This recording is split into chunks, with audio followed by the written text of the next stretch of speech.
First, I'd like to give an overview of this brief. We'll define what bullying is, go over 4 cases of bullying resulting in violence, go over tactics to reduce bullying, discuss my field activity, and discuss how to implement an anti-bullying program. First of all, what is bullying? The Granite School District defines bullying as intentionally or knowingly committing an act, regardless of whether the person against whom the conduct is committed directed, consented to, or acquiesced in the conduct that endangers the physical or emotional health or safety of a student or school employee. In conducting this brief, I researched 4 cases where bullying erupted in rage. The first is the Columbine High School shooting in Littleton, Colorado. On April 20th, 1999, 2 students, Eric Harris and Dylan Klebold, walked into their high school and opened fire on students, killing 13 and injuring 24 more. They both died at the high school from self-inflicted gunshot wounds to the head. Harris and Klebold were both bullied by other students at their school. They both wrote about it in their journals. The incidents of bullying may have led to feelings of rage and wanting to seek revenge on students they felt had treated them poorly. Their plan was a long time in the making, with journal entries dating back a year. The next instance of violence would be at Bishop Neumann High School in Williamsport, Pennsylvania, which occurred on March 7th, 2001. This was the first school shooting with a female shooter in over 30 years. The victim was 14 at the time of the shooting, and the shooter was only 13. Kimberly, the victim, survived the attack, only spending 1 night in the hospital. Kimberly was the head cheerleader and was very popular. Catherine, the shooter, claims that she disclosed very personal information to Kimberly about how she'd been depressed and was cutting herself. Kimberly then told her friends everything that Catherine had told her, and they began teasing and bullying her. Kimberly's parents deny that she bullied Catherine. Catherine claims that she actually intended to shoot herself in front of Kimberly so that she could see the pain that she'd caused her, but instead she shot Kimberly, then contemplated shooting herself before being convinced to hand over her weapon. Catherine was tried as a juvenile at the request of both her parents and the parents of Kimberly. At the time of the case, she was in a juvenile detention facility, but there was a strong likelihood that she'd be placed in a center that could provide her with counseling and psychiatric help until she was 21 years old. The next case is the Santana High School shooting. On March 5th, 2001, Andy Williams, a 15-year-old student, walked into school, pulled out a gun in the bathroom, and started shooting students. Then he shot into the courtyard and then went back into the bathroom and fired more rounds. Some students thought that someone was lighting firecrackers and moved closer to where the shots were coming from. Andy had only lived in Santee for 2 years and had been experiencing extreme bullying. He was hit in the face repeatedly, and fellow students would heat up metal lighters and put them against his neck to burn him. He did not fight back and took it all, but was growing angrier all the while. He was even teased by those who were said to be his friends. No one paid any attention to the many warning signs. He even told his friends his plan, but no one believed he would do it. A few friends became alarmed when he made threats against the school, but no one was alarmed enough to report it. Andy murdered 2 students and another 13 were injured, including 2 adults. Andy was tried as an adult and is currently serving 50 years in prison before he will be eligible for parole. The next case happened in Roy, Utah, at the Roy High School. Just last year, Joshua Hogan and Dallin Morgan were arrested for planning to set off explosives at an assembly. Both boys reportedly wanted revenge, but it isn't exactly clear why. A search warrant of their residences of the 2 didn't turn up any bombs, but investigators do believe that they had knowledge of how to build them and that they had built them in the past.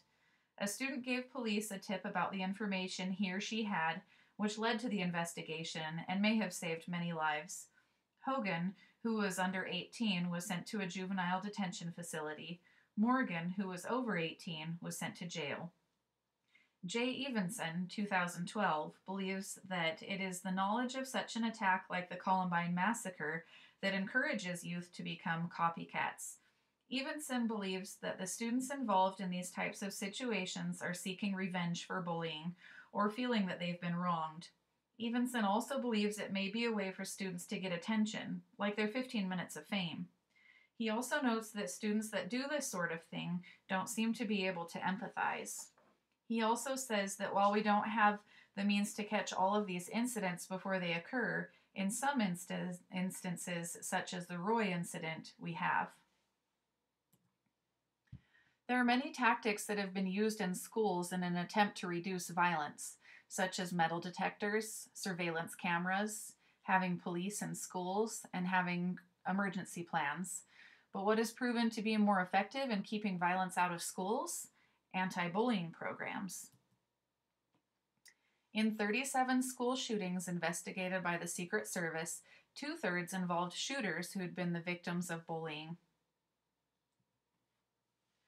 In the results of teachers and administrators' perceptions of bullying in schools, an overwhelming amount of teachers and administrators would like to have additional training in how to handle bullying.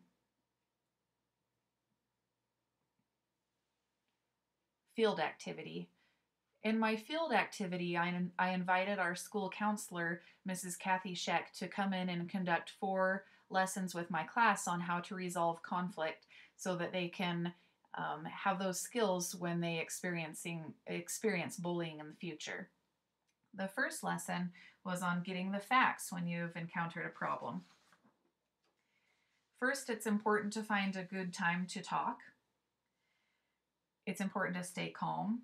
When it's your turn to talk, say what the problem is, and when it's your turn to listen, don't interrupt. If you think you've made a mistake, be willing to admit it. At the conclusion of this lesson, the class played telephone to see if they could pass a message. Then they discussed playing telephone and how spreading messages can lead to a loss in communication where the original message gets changed.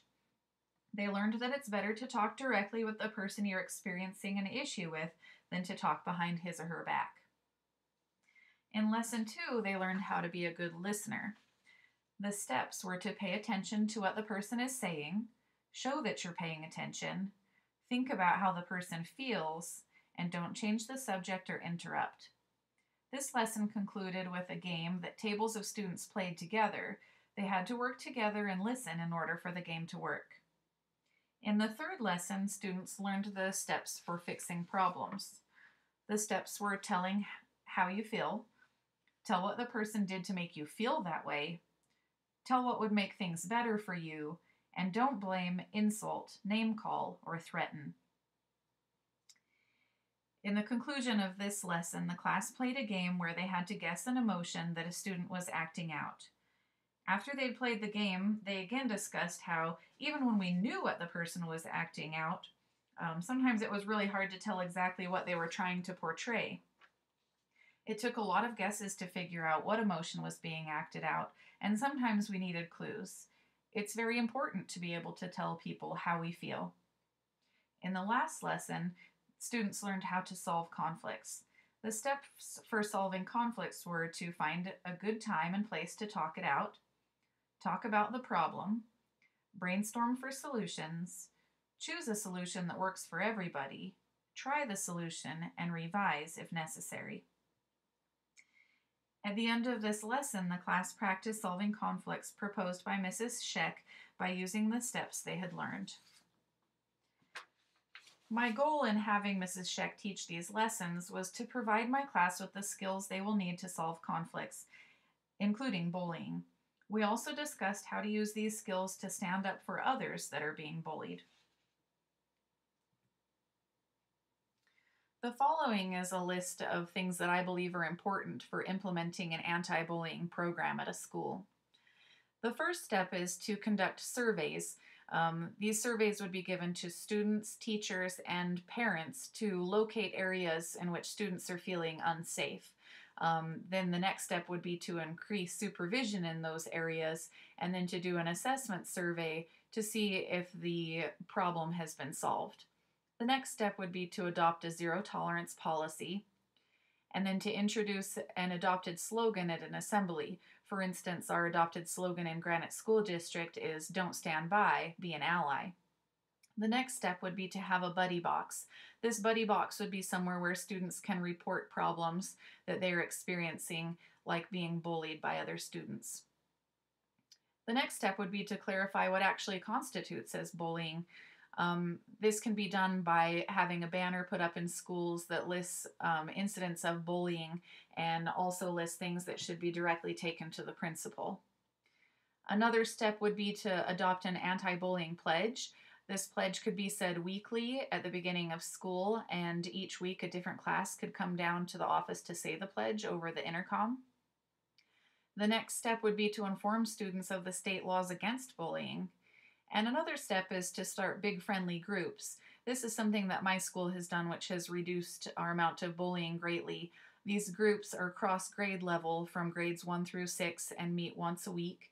It's a great opportunity for the students to be exposed to different teachers so that they get to know them.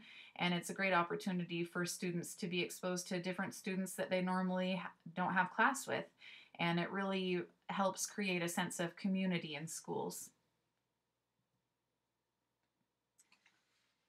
In conclusion, I would just like to say that it is my hope that this information can be used by new and seasoned administrators alike and educators.